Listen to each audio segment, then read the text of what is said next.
CMR shopping mall Dasara ధమాకా offers అద్భుతమైన offers తో పాటు అబ్బురుపరిచే స్పాట్ గిఫ్ట్స్. మాకు మాట్లాడితే చాలా ఓనర్స్ మీటింగ్ అని చెప్పి పిలిచేవాళ్ళు.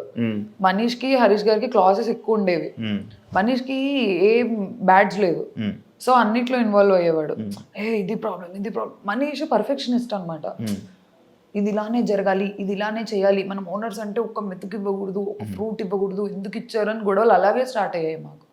మరి మనీష్ నడితే నేను అలాగే ఏం చేయలేదు, అందరికి సింపుల్ గా వదిలేసాను అని చెప్పాడు.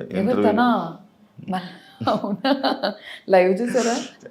చూసా, నామినేషన్ కూడా అదే విషయం మీద పడింది, మన సుమన్ శెట్టి చేసిన విషయంలో. అండ్ ఇదే మనీష్ నిన్ను రూత్లెస్ ఇలాంటి కొన్ని వర్డ్స్ వాడి కెమెరాస్ రాగానే మీరు యాక్ట్ చేయడం స్టార్ట్ చేస్తారు, కెమెరాస్ రాగానే కంటెంట్ ఇవ్వడానికి స్టార్ట్ చేస్తారు అని చెప్పి మీ మీద కామెంట్స్ చేయడం జరిగింది. అదే కాకుండా మీరు వరస్ట్ కామనర్స్ అని చెప్పి కూడా నిన్ను శ్రీజాని కలిపి బయట ఇమాన్యుయల్కి చెప్పడం జరిగింది. దానిపై నీ comment. First of all cameras రావు కదండి. బెడ్రూమ్లో మాట్లాడినా కెమెరా ఉంటుంది, లోపల మాట్లాడినా కెమెరా ఉంటుంది, చిన్నగా మాట్లాడినా కెమెరా ఉంటుంది, పెద్దగా మాట్లాడినా కెమెరా ఉంటుంది. బిగ్ బాస్ హౌస్లో 90 కెమెరాస్ ఉన్నాయి. నేను కెమెరాస్ వస్తున్నాయని మాట్లాడడం ఏంటి? నేను చిన్నగా మాట్లాడినా రికార్డ్ అవుద్ది, పెద్దగా మాట్లాడినా రికార్డ్ అవుద్ది. అది ఫస్ట్ ఆఫ్ ఆల్ ఆ పాయింట్ బేస్లెస్, కెమెరాస్ ఉన్నాయని. ఎందుకంటే నేను నవ్వినా కెమెరా ఉంటుంది అక్కడ. కెమెరా ఇలా నీ వైపు ఇలా రొటేట్ అవ్వంగా నేను చూసుకుంటూ కూర్చుంటానా ఏంటి? కెమెరా నాకు ఏ కెమెరా తిరుగుతుంది? బెడ్రూమ్ లో 15-20 కెమెరాస్ ఉన్నాయి. నేను ఇలా కూర్చుంటే అరౌండ్ 10 కెమెరాస్ నా మీద ఉంటాయేమో. నేను ఓకే ఈ కెమెరా చూస్తుందా, ఈ కెమెరా చూస్తుందా అని మాట్లాడతాం. ఆ గొడవ జరుగుతున్నప్పుడు మాట్లాడతాం అంతే. ఉండేదే బిగ్ బాస్ హౌస్ లో, మళ్ళీ కెమెరాస్ అంటే ఇది ఎక్కడ లాజిక్ నాకు అర్థం కావట్లేదు. అండ్ వరస్ట్ కామనర్స్ అంటే రూత్లెస్ అని ఎందుకన్నారు తెలుసా? మనీష్కి ఫస్ట్ ఆఫ్ ఆల్ బ్యాడ్జ్ కావాలి. తనకు ఐడియా ఉంది, ఫుడ్ మానిటర్ అయితే ఫుడ్ దగ్గర గొడవలు ఎక్కువ అవుతున్నాయి, తనకుందా ఉద్దేశం అక్కడుంటే కంటెంట్ వస్తుంది అని. He want something in the house, ఏదో ఒక పొజిషన్. తను అడుగుతుంటే మేము ఇవ్వట్లేదు. ఎందుకంటే ఫస్ట్ వీకెండ్ ఎపిసోడ్లో నేను నాగార్జున సార్కి చెప్పాను, సార్ ఓనర్స్ నా మాట వినట్లేదంటే ప్రియా బీ స్ట్రాంగ్ అని తిట్టారు నన్ను. అలాంటప్పుడు నేను సరేలే మనీష్ తీసుకో నా బ్యాడ్జ్ అని ఇచ్చేస్తే నెక్స్ట్ వీకెండ్లో నాగార్జున సరే తీసేస్తారు నన్ను బ్యాడ్జ్లో నుంచి. అందుకని లేదు మనీష్, నువ్వు ఉండు, సంచాలకు గుండు, ఇంటి మొత్తానికి ఉండు, ఫుడ్ దగ్గరికి రాకు. ఫుడ్ అన్నిటితో పాటు ఫుడ్ అంటే ఓకే, ఓన్లీ ఫుడ్కి స్టాకిస్ట్ ఎందుకు అని నేను వద్దన్నాను. నన్ను అడగలేదు డైరెక్ట్గా వెళ్ళిపోయి సంజన గారితో డీల్ మాట్లాడేసుకొని సంజన గారి సైడ్ నుంచి పుష్ వచ్చింది నాకు. మనీష్ నన్ను డైరెక్ట్గా అడిగింటే అట్లీస్ట్ మాకున్న ర్యాపో మీద ప్రియా ఇలా కాదురా ఇద్దరం చూసుకుందామంటే నేనే ఓకే అనేదాన్ని. అందుకేనా మనీష్ని అక్కడ మాటలు ఇక్కడ మాటలు అక్కడ మాట్లాడుతావు అని అన్నారు? మనీష్ నిజంగానే చేశాడు కదా అది. ఏ విషయంలో? మా దగ్గరకు వచ్చి భరణి గారి గురించి, సంజన గారి గురించి, అందరి గురించి తిట్టేవాళ్ళు. అక్కడికి వెళ్ళి మా గురించి తిట్టేవాళ్ళు. అది నాకు ఎప్పుడు తెలిసింది తెలుసా? వీకెండ్ ఎపిసోడ్లో నాగార్జున సార్ డెమోన్ రితుకి ఏదో చాక్లెట్ ఇస్తుంటే వెనక మనీష్ సంజన గారితో కూర్చొని మీ చాక్లెట్లన్నీ ప్రియానే దుబ్బేసింది అని చెప్పాడు. నాకు అప్పుడు తెలిసింది, ఓహో మనీష్ ఇక్కడ అక్కడ చెప్తున్నాడని నాగార్జున గారు పెట్టిన వీడియో వల్ల నాకు తెలిసింది. నేను అప్పుడు అన్నాను ఆ మాట. మా దగ్గరకు వచ్చి మా దగ్గర గుడ్ అవుతున్నాడు, అక్కడికి వెళ్ళి అక్కడ గుడ్ అవుతున్నాడు, అక్కడ తిట్టి ఇక్కడ తిట్టి అక్కడ కూడా అక్కడ అలా చేస్తున్నాడు అని నాకు అనిపించింది. ఆ వీడియోలో ఉంది కదా. అగ్ని పరీక్షలో చాలా క్యూట్ ఉన్నావు. అదే నేను ఏదైతే ఇప్పుడు ఉన్నావు, ఇప్పుడు క్యూట్గా ఉన్నావు. అంటే అగ్ని పరీక్ష జనాల కోసం మాట్లాడుతున్నాను. నా గురించి అంటే నాకు క్యూట్గా కనబడతాను ఆబ్వియస్లీ. ఇప్పుడు అగ్ని పరీక్షలో క్యూట్ ఉన్నావు, చాలా మంచిగా ఉన్నావు, చాలా మంచిగా అనిపించింది, నీ మాటలు క్యూట్ ఉన్నాయి, నువ్వు క్యూట్ అని చెప్పన్న జనాలు హౌస్లో అమ్మ బాబోయ్ నేను ఎప్పుడు వెళ్ళిపోద్దురా బాబు అన్న కామెంట్లు అన్న సిచ్యువేషన్కి రావడానికి రీజన్ ఏమని అనుకుంటున్నావా? నువ్వు బయటకు వచ్చాక నువ్వు ఏమైనా ఆలోచించావా? అక్కడ ఉంది నేనే, ఇక్కడ ఉంది నేనే. అక్కడ నచ్చిన వాయిస్ ఇక్కడ నచ్చలేదన్నారు, అక్కడ కూడా ఇదే వాయిస్తో మాట్లాడా, ఇక్కడ కూడా ఇదే వాయిస్తో మాట్లాడా. మేబీ నేను అరవలేదు అగ్ని పరీక్షలో, ఎందుకంటే మాకు ఆ సిచ్యువేషన్స్ రాలేదు. సిచ్యువేషన్స్ కొత్త కెమెరాలకి అసలు బిగ్ బాస్ హౌస్ కూడా మాకు కొత్తే కదా, ఆ కెమెరాలు కూడా కొత్తే మాకు. అసలు ఫస్ట్ ఆఫ్ ఆల్ ఓపెన్గా చెప్పైనా ఎలా ఉండాలో అర్థం కాలేదు నాకు. నేను ఇప్పుడు నేను హైపర్ యాక్టివ్, అల్లరి చేస్తాను. ఆ స్కోప్ నాకు అగ్ని పరీక్షలో రాలేదు. అల్లరి చేయడం అవన్నీ. ఎందుకు సైలెంట్గా ఉన్నారు మీరు, ఎందుకు అలా కూర్చొని ఉంటున్నారు, ఎందుకు జోన్ అవుట్ అయిపోయి ఉన్నారు అన్న కామెంట్స్ వచ్చాయి నాకు అగ్ని పరీక్ష. ఇక్కడ ఎందుకు అంటే ఇంకా నేను నాలాగా ఉండాలనుకున్నాను. గొడవలు వచ్చినప్పుడు నేనే కాదు అందరూ అరుస్తారు. అరవని వాళ్ళు బిగ్ బాస్ లో సస్టైన్ అవ్వగలరా? మరి నేను అరిచినప్పుడే ప్రాబ్లం అవుతుందంటే తెలియట్లేదు నాకు. అవును, ఇప్పుడు నువ్వు నీలానే ఉన్నావు, అవును. ఇప్పుడు నువ్వు బయటకు వచ్చేసావు అంటే నీ క్యారెక్టర్ నచ్చలేదా జనాలకి? అంటే నీలా నువ్వు ఉండడం వాళ్ళకి నచ్చలేదా? క్యారెక్టరా అంత పెద్ద పెద్ద వర్డ్స్. నా క్యారెక్టర్ కదా, నేను అరవడం వాళ్ళకి ప్రాబ్లం అని నాకైతే క్లారిటీ వచ్చింది. నేను అరవడం, నా ఫేస్ ఎక్స్ప్రెషన్స్, నేను కొంచెం ఎక్స్ప్రెసివ్, నాకు దాగదు. నీ ఫేస్ ఎక్స్ప్రెషన్స్ చాలా యారోగెంట్ గా, చాలా యాటిట్యూడ్ గా, అంటే అమ్మా అంటే ఒక యాటిట్యూడ్ పర్సన్ ఇచ్చేటట్టు, లైక్ చాలా చిరాగ్గా ఇచ్చేటట్టు, అంటే డిఫాల్ట్ ప్రాబ్లం అది. అది కూడా అదిగో నాకు ఆగదు, చెప్పు చెప్పు. నాకు నిజంగా ఆగదు. నాకు ఇలా వెళ్ళిపోద్ది ఫేస్ ఆటోమేటిక్ గా. మా నాన్న వెళ్ళే ముందు చెప్పాడు, నీ ఫేస్ ఎక్స్ప్రెషన్స్ కంట్రోల్ చేసుకొని. నువ్వు నీలా ఉన్నావు, అది ప్రాబ్లమే. నువ్వు నీలా లేకపోయి ఉంటే బాగుండేది. అంటే నేను యాక్ట్ చేయలేను కదా అక్కడ. ఎవరైనా యాక్ట్ చేసే వాళ్ళు ఉన్నారా అలా? ఉన్నారు. ఎవరు? చెప్పను. ఏ వద్దు, నేను చెప్పను. శ్రీజ యాక్ట్ చేస్తుందా? లేదు లేదు, శ్రీజ జెన్యున్, చాలా జెన్యున్. మేము అంత జెన్యున్గా ఉన్నాము. అలా మాలాగా మేము ఉన్నాం కాబట్టి మేము అలా అరుస్తున్నాము. మేము కూడా అన్ని లేదు లేదు, ఓ కెమెరా ఉంది, నేను ఇప్పుడు అరవకూడదు అని అంటే నేను ఇంకో 4-5 వారాలు ఉండేదా. శ్రీజ బజర్ శ్రీజ సంచలకులు బజర్ ఇష్యూ, నీది సంజనాది కానీ ఇది ఎందుకు అంత పెద్ద ఇష్యూ చేసావని? అంటే లైక్ ఇలా జరిగింది, ఓకే నెక్స్ట్ టైం అని వదిలేచ్చు కదా, ఎందుకు దాన్ని అక్కడ అంత డ్రాగ్ చేసావు అని చెప్పి, ఓన్లీ బికాస్ ఆఫ్ అక్కడ నీకు ఛాన్స్ వచ్చింది, టైం వచ్చింది, నువ్వు మాట్లాడాలి, అక్కడ ఏదో ఒక ఇష్యూ చేయాలని చేసావని చెప్పి కామెంట్. అది మీ కంటెస్టెంట్ ఇచ్చిన కామెంటే, నీకు దానికి ఏం చెప్తావు? అమ్మ బాబోయ్, అస్సలు కాదు. అక్కడ ఏమైందంటే ఫ్యామిలీ లెటర్ అనేసరికి అందరం ఫ్రీజ్ అయిపోయాం. హార్ట్ బీట్ లిటరలీ ఇట్లా వణుకుతున్నాము. అంటే 3 weeks అయ్యింది కదా వెళ్ళి. మీకు అలా ఉంటుంది కానీ మాకు మేము ఎమోషనల్. అయ్యో నాకు తెలియదండి.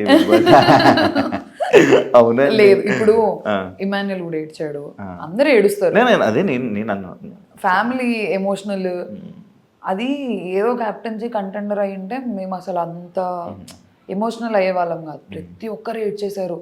ఫ్యామిలీ నుంచి లెటర్ అనేసరికి సంజన గారు ఏడ్చారు, సుమన్ ఏడ్చేశారు, లైన్ గా ఇమాన్యుల్ ఏడ్చారు, తనుజకి ఏడ్చింది. నేను ఏడవాలా వద్దా నాకు అసలు అర్థం కావట్లేదు. ఫ్యామిలీగా ఏం వచ్చింటది, ఏం చేస్తున్నాను, టెన్షన్ వచ్చింది. మీరు సరిగ్గా చూస్తే నేను ఫస్ట్ రౌండ్ లో నేను కదలలేకపోయాను, నేను ఫ్రీజ్ అయిపోయాను. నేను కానీ సెకండ్ రౌండ్ లో అందరం తోసుకుని వెళ్ళావు తెలుసా? ఎలా తోసావు తెలుసా? నేను తోసాను, అది వెళ్ళిపోయింది. అదే ఇటొకరిని ఎగరేస్తున్నాడు. యాక్చువల్లీ సంజన చెయ్య బజర్ మీదకి వెళ్ళలేదు. శ్రీజ ఏం చూసిందో నాకు తెలియదు కానీ సంజన చెయ్యి ఓన్లీ హుడ్ మీద ఉండిపోయింది, చెక్క మీద అలాగ ఆగిపోయింది. బజర్ మీదకి పూర్తిగా వెళ్ళింది చెయ్యి నీదే.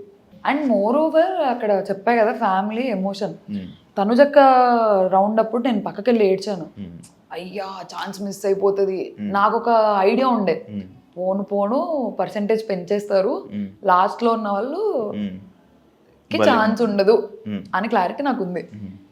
తనుజక్క దాంట్లో పోయింది, అప్పటికే ఎమోషనల్ అయిపోయి నేను ఏడ్ చేసా, నాకు పానిక్ అటాక్ లాగా అయిపోయింది, అది రాలేదు, ఊపిరాడలేదు నాకు. నాకు అసలు నేను ఫ్యామిలీ గురించి ఎంత ఎమోషనల్గా ఉంటాను నాకు అక్కడికి వెళ్ళిన తర్వాత తెలిసింది. నేను అసలు ఎమోషనల్గా అలా ఉండను, అలుగుతా అన్ని చేస్తా కానీ ఏడ్ చేసి అంత చేయను. ఓహో, నా వీకెస్ట్ పాయింట్ నా ఫ్యామిలీ, నా ఫ్రెండ్స్ అని అప్పుడు అర్థమైంది నాకు. అవును, స్టార్టింగ్ వెళ్ళంగానే కూడా ఏడ్చావు కదా ఫ్రెండ్స్ కోసం. అది కూడా కొంచెం ఎందుకు వెళ్ళిన ఒక్క రోజుకి ఎందుకు అంత ఏడ్చావు? దాని మీద కూడా కొంచెం అప్పుడే యాక్చువల్లీ నీకు నెగిటివిటీ స్టార్ట్ అయ్యింది అక్కడ నుంచి. ఏడవడం నెగిటివిటీ అంటే వెళ్ళిన వెంటనే ఫ్రెండ్స్ అని ఫ్యామిలీ అని అప్పుడే మిస్ అయిపోతున్నానని ఏడవడం. అది నా లైఫ్ లో నేను ఎప్పుడు హాస్టల్లో మమ్మీ వాళ్ళకి అలా దూరంగా లేను. హాస్టల్లో లేను, హైదరాబాద్ లో ఉన్నాను కానీ ఫోన్ ఉంటుంది కదా. నేను ఎలా ఉంటానంటే ఏదర్ మమ్మీతో మాట్లాడుతుంటా, లేదంటే డాడీతో మాట్లాడుతుంటా, లేదంటే ఫ్రెండ్స్తో మాట్లాడుతుంటా, కంటిన్యూ కాల్స్ లో ఉంటా. నాకు నా వరల్డ్ సరౌండ్ అవుతుంటది, కాల్స్, ఫ్రెండ్స్ చుట్టూ, ఫ్యామిలీ చుట్టూ. కొంచెం డిపెండెంట్ పర్సన్ని, క్లోజెస్ట్ సర్కిల్ ఉంది నాకు, చాలా ఇంపార్టెంట్ అది. నేను లిటరలీ ఫ్రెండ్ సర్కిల్ అంటున్నాను అందుకే. సర్కిల్, ఆ సర్కిల్ బాయ్ ఫ్రెండ్ ఉన్నాడా? నాకు బాయ్ ఫ్రెండ్ లేడండి. ఎంత బాగుంటారు బాయ్ ఫ్రెండ్ లేకపోవడం ఏంటి? ఏం లేదు అంతే, అలా ఉంటాను. అక్కడికి వెళ్ళిపోయాను. నాకు ఫస్ట్ ఆఫ్ ఆల్ నా లైఫ్లో చేంజ్ నచ్చదు. నేను ఈజీగా అడాప్ట్ చేసుకోలేను చేంజ్ని. అక్కడికి వెళ్ళా బాస్ హౌస్లోకి వెళ్ళిపోయా అనేది నాకు ఒక షాక్. అగ్ని పరీక్షలు కూడా ఫోన్ లాక్కున్నారని విన్నాను. అవును, మరి అప్పుడు అలవాటు అయింది కదా. నైట్ చేసేవాళ్ళు కదా నాకు, night morning to night shoot, mid night 2 అయినా కూడా ఒక అరే తెలుసా ఇట్లా అయింది అని చెప్పి మాట్లాడుకునేదాన్ని. ఒకరు ఉంటారు నాతో మాట్లాడడానికి.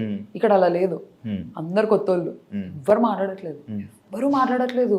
శ్రీజ వాళ్ళు మేమందరం ఫ్రెండ్స్, జస్ట్ తెలుసు అంతే.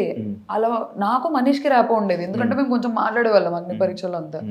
కరెక్ట్ మనీష్ కనిపించిన వెంటనే మనీష్ డాడీ షర్ట్ అని తీశారు.